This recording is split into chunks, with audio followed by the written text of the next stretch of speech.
नमस्कार दोस्तों, इस तंडू क्लास में आप लोगों का स्वागत है। आज हम लोग स्टार्ट करते हैं गॉस का नियम। चलिए देखें, गॉस का नियम हम लोग पढ़ते हैं, जो कि गॉस के नियम में पढ़ने से पहले हमको विद्युत फ्लक्स हमको क्लियर होना चाहिए, जो कि लास्ट क्लास में विद्युत फ्लक्स हम लोग पढ़ चुके हैं। विद्युत फ्लक्स क्या, किसी बंद सतह के लंबवत गुजरने वाले विद्युत क्षेत्र रेखाओं की संख्या को विद्युत फ्लक्स के नाम से जानते हैं। देखिए, हमारे गॉस जी कुछ बात बताए थे, उसको महत्वपूर्ण तथ्य करके हम लोग बाद में लिख लेंगे।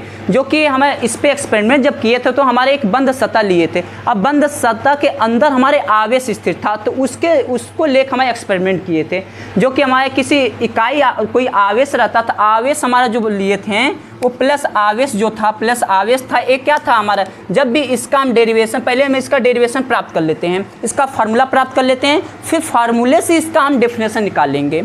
फार्मूले से हम क्या कर निकालेंगे, इसका डेफिनेशन निकालेंगे।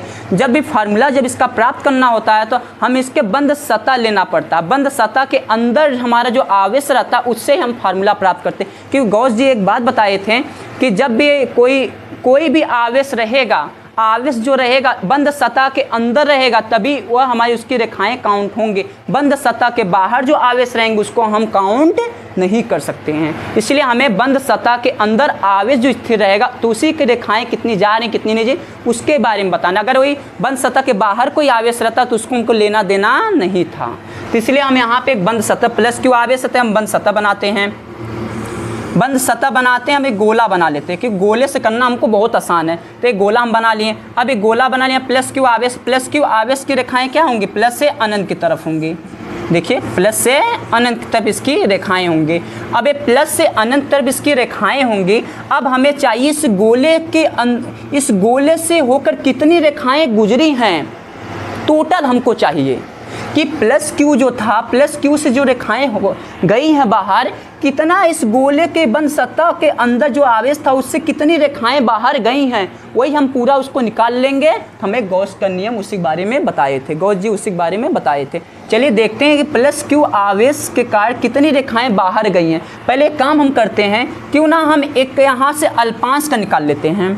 अगर अल्पांश का हम निकाल लेंगे तो हमें पहले एक गोले का छोटे से एरिया जिससे हमारे पूरा गोले का छोटे से एरिया हम निकाल लेंगे तो पूरे बता सकते हैं कि गोले का हमारा क्षेत्रफल हम जानते हैं कितना होता है। गोले का क्षेत्रफल जो होता है हमारा, गोले का क्षेत्रफल 4 पाई आर स्क्वायर होता है। गोले का क्षेत्रफल 4 पाई आर स्क्वायर, जो कक्षा 10 में हम लोग मैथ में पढ़े हैं। अब बताइए कि यहाँ पे जो हमारा गोला है, गोले का क्षेत्रफल कितना होगा, 4 पाई आर स्क्वायर। अगर हम मात्र एक अल्पांश हमारा मतलब एक छोटा सा एरिया, अल्पांश मतलब एक छोटा सा एरिया का अगर निकाल लेंगे तो हमें पूरे पता चल जाएगा ना। तो इसलिए हम क्या काम करते हैं, पहले एक छोटे से एरिया का निकाल लेते हैं, छोटे से अल्पांश का निकाल लेते हैं। चलिए एक हम अल्पांश लेते हैं, यहाँ पे एक अल्पांश अल्पांश मतलब बहुत छोटा सा एरिया। अब अगर अल्पांश यहाँ लेंगे तो यहाँ भी ले सकते हैं, यहाँ भी ले सकते हैं, हर जगह पूरा अल्पांश पूरे गोले पे ले सकते हैं। फिर उसको हम क्या करते हैं, जोड़ देंगे तो हमारा पूरा निकल जाएगा, फार्मूला प्राप्त हो जाएगा। तो अल्पांश का निकालते हैं जब, तो हमारा क्या विद्युत क्षेत्र है ना, ई है ना, विद्युत क्षेत्र है। और एक चीज़ हमारा इसमें उपयोग होगा, क्षेत्रफल सदिश आता है, जो कि लास्ट क्लास में हम लोग पढ़े थे कि विद्युत फ्लक्स में हम लोग पढ़े थे कि उसमें किसी क्षेत्रफल के लंबवत जो रेखा होती है उसे क्षेत्रफल सदिश के नाम से जानते हैं। लेकिन क्षेत्रफल सदिश की जो रेखाएं होती हैं 2D में तो दोनों तरफ हो जाती है, लेकिन 3D में बस बाहर की तरफ होती है, अंदर तरफ नहीं होती है। अब यहाँ पे कोई एक हम लेते हैं, क्या अल्पांश लेते हैं। अब बताओ कि अल्पांश मतलब एक छोटा सा क्षेत्रफल लेते हैं, अल्पांश लेते हैं तो इसका क्षेत्रफल सदिश क्या होगा, DA वेक्टर होगा। क्यों DA लिए हैं, क्योंकि अल्पांश से हम डी से प्रदर्शित करते हैं, डी क्षेत्रफल का अल्पांश ले रहे हैं तो इसलिए हम यहाँ पे DA वेक्टर ले लेंगे। अब यहाँ से ई वेक्टर हमारा विद्युत क्षेत्र की तीव्रता, विद्युत क्षेत्र रेखाएं है ना। अब इसका क्या होता है, फार्मूला क्या होता है, विद्युत क्षेत्र की तीव्रता क्या फार्मूला होता है, जो कि इसका होता है 1/4 पाई एप्सिलॉन नॉट Q बटा R स्क्वायर। इसका फार्मूला होता है विद्युत क्षेत्र की तीव्रता का फार्मूला होता है। अब लेकिन तो आगे हमको डेरिवेशन करने से पहले एक चीज़ हमको जानना होगा कि इसमें से जो रेखाएं हमारी जा रही बंद सतह में से बाहर जा रही रेखाएं ना, तो यहाँ विद्युत फ्लक्स का फार्मूला लगेगा। तो यहाँ हम किसका लगाएंगे फार्मूला, विद्युत फ्लक्स का फार्मूला लगाए। अभी एक बात बताओ कि DA और E के बीच कोण कितना, दोनों एक ही दिशा में। जब दोनों एक ही दिशा में, E और DA दोनों एक ही दिशा में ना, दोनों एक ही दिशा में एक ही एक्सिस पे, हम क्या थीटा कितना होता है, 0 डिग्री होता है। यहाँ थीटा कितना हो जाएगा हमारा, 0 डिग्री हो जाएगा। जब थीटा 0 डिग्री हो गया तो अब बस हमें क्या करना है, इस बंद सतह से कितनी रेखाएं गुजर रही हैं, मात्र एक अल्पांश का हम पहले बताते हैं, फिर हम पूरे क्षेत्रफल का, पूरे हमें गोले के निकालेंगे। तो अल्पांश के बताने के लिए हम फार्मूला पढ़े हैं, ई बराबर बराबर ई ए कॉस थीटा। ये तो विद्युत फ्लक्स का पूरे के लिए बताया, पूरे एरिया के लिए बताया गया था ना यहाँ पे। तो अब बताओ कि हम अल्पांश के लिए मात्र हम निकालेंगे, तो अल्पांश का हम पूरा इसका निकालेंगे। अल्पांश के लिए क्या होगा यहाँ पे, एक जगह क्या होगा डी होगा, क्योंकि फाई हम क्या निकाले, अल्पांश के छोटे एरिया के लिए निकाल रहे हैं ना, तो इसलिए हम यहाँ डी फाई ले लिए। तो यहाँ से E into D A cos theta हो जाएगा। और कॉस थीटा का मान कितना है, 0 डिग्री, दोनों एक ही दिशा में ना, ई और ए कितने एक ही दिशा में था, 0 कितना, थीटा बराबर 0 डिग्री हो जाएगा। कॉस 0 का मान 1, तो हमारा कितना प्राप्त होगा, डी फाई बराबर ई इंटू डी ए प्राप्त होगा। अब बताइए डी फाई बराबर ई इंटू डी ए तो प्राप्त हुआ। अब हमें क्या काम करना है कि छोटे अल्पांश के लिए तो हम तो निकाले अभी हैं, अब लेकिन हमें पूरे के लिए निकालने हम समाकलन कर देते हैं। जब पूरे के लिए निकालना होता था, फाई कुल निकालना होगा, तो हमें क्या करना पड़ेगा, समाकलन करना पड़ेगा। चाहे दोनों पक्षों का समाकलन कर दो बंद सतह के लिए, चाहे आप इस तरह कर सकते हैं, फाई कुल लिख सकते हैं कि ये देखिए हमारा बंद सतह है, कैसा है, बंद सतह है, ये बंद सतह। फाई कुल हम यहाँ पे समेसन ऑफ फाई लिखें और यहाँ पे ए इंटू डी ये लिख दिए, सॉरी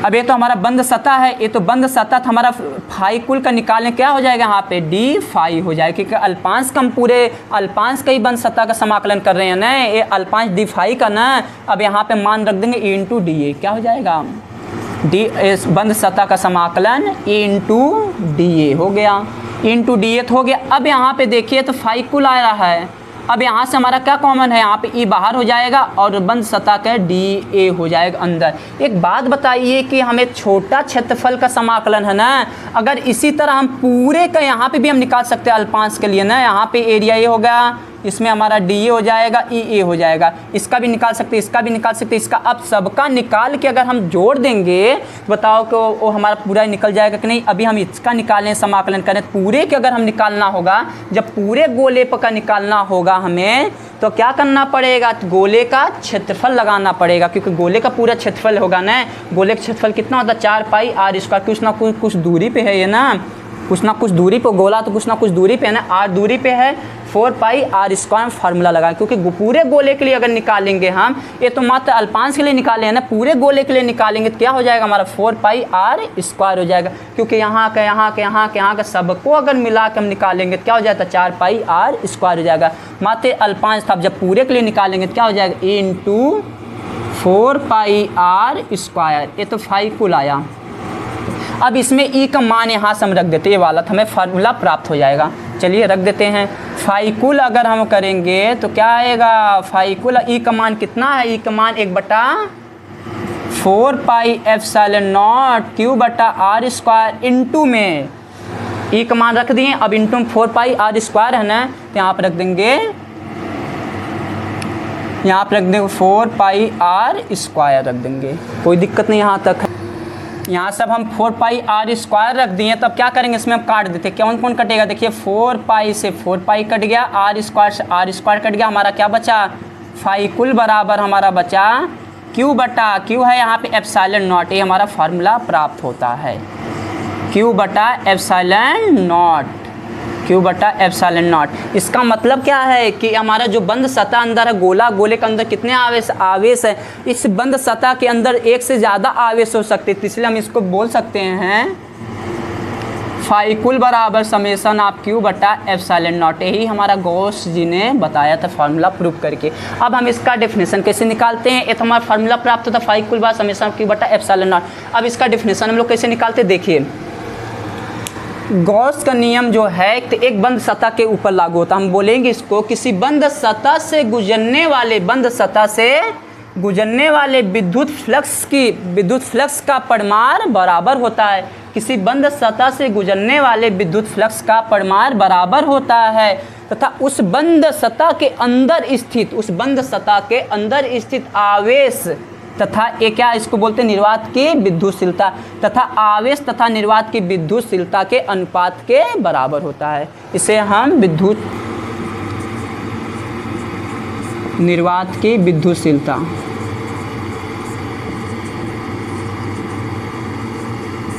हमें एक इसका लिख लीजिएगा डेफिनेशन, इसका जो कॉन्सेप्ट लिख लीजिएगा आप लोग, किसी बंद सतह से गुजरने वाले विद्युत फ्लक्स का परिमाण बराबर होता है तथा उस बंद सतह के अंदर स्थित आवेश तथा निर्वात की विद्युतशीलता के अनुपात के बराबर होता है। ये गॉस जी बताए थे। यहाँ तक तो अभी हम लोग कर लिए, डेरिवेशन का फार्मूला प्राप्त कर लिए और इसके बारे में हम लोग जाने थोड़ा बहुत। अब इसके महत्वपूर्ण तथ्य हम लोग आगे पढ़ेंगे, अगला नेक्स्ट वीडियो में आएगा, उसमें हम लोग महत्वपूर्ण इसका तथ्य पढ़ेंगे। अगर यहाँ तक आप लोग समझ, यहाँ तक वीडियो अगर समझ में आया, तो अगर कॉन्सेप्ट समझ में आया तो वीडियो को लाइक शेयर एंड सब्सक्राइब जरूर कर दीजिए। थैंक